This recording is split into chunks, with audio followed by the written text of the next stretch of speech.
Hi guys, welcome to Sentu Podcast, and today we are calling out Erik ten Hag because his formation was shit against Galatasaray. And to be honest, if you go back to my Champions League preview about the whole Champions League games, I was talking about the groups and all.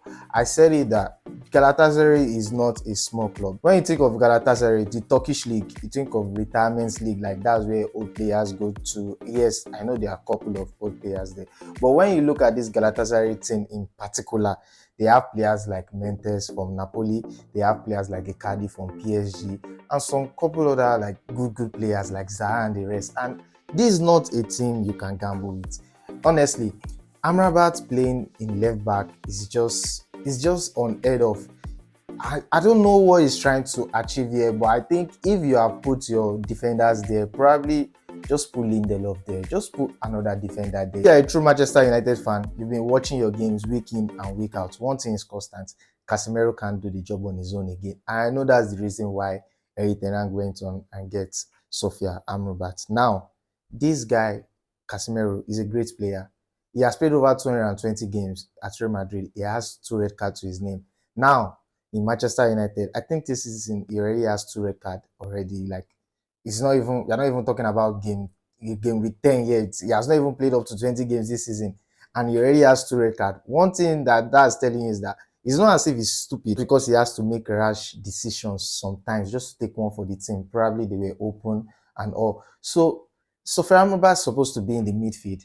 Lindelof, Harry Maguire, I know he's not good, but he will do a job in the defense. If the midfield can protect the defense will have much to do. I'm not saying if the midfield is good, that means the defense is all set to no, but at least if they can stop a lot of attack transition like that, they can protect the defense. But now you put one of your best defensive midfielder, you put him in left back position, and that way, Man U is kind of like handicap. The only midfielder that I've seen that plays left back and plays it well is this guy at Real Madrid, Cavavinga. Is a very excellent player, very good player. He has everything to play in that position. Now, it's because Real Madrid they have about like 5 or 6 midfielders. They can spare one, but a team like Manchester United, where you don't have a lot of quality midfielders, you can't spare one. You have to take care of the midfield first. And why is Bruno Fernandes? Why is he playing on the wing side when you have a player like Granacho? Anthony is back already. Probably is not up to speed with the whole controversy, but at least you have players like Pedistri. Like, why don't you trust in these youngsters? Let them just play. I think you should have trust in his youngsters. They can do a job there. And right now, if you keep playing Amrabat in left back, Casemiro is going to miss their next Champions League game. And I don't see much happening for Manchester United. I can't see a positive for Manchester United right here because Ole Gunnar Solskjaer is bad. They went in, they got Erik ten Hag. And let's just talk about Onana for a second here because if you are that confidence keeper, I know 40 million is like a very high price for a goalkeeper. If you are that confidence goalkeeper, you know how to use your leg, please. If your short pass, if you are not sure about, okay, if I give it to this guy, is he going to get to the ball? Just launch the ball. It won't cost you anything.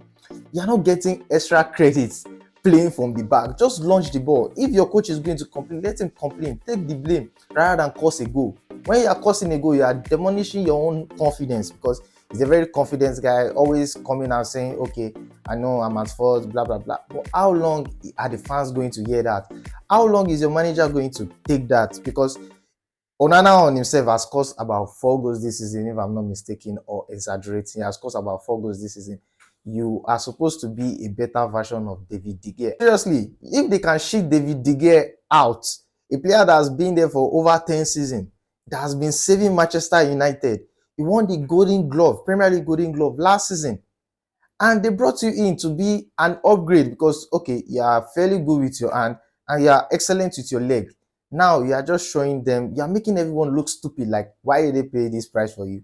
Why did they ditch their former legendary keeper? They are going to be asking questions, seriously. They are going to be asking themselves questions, seriously, like, why did we do that?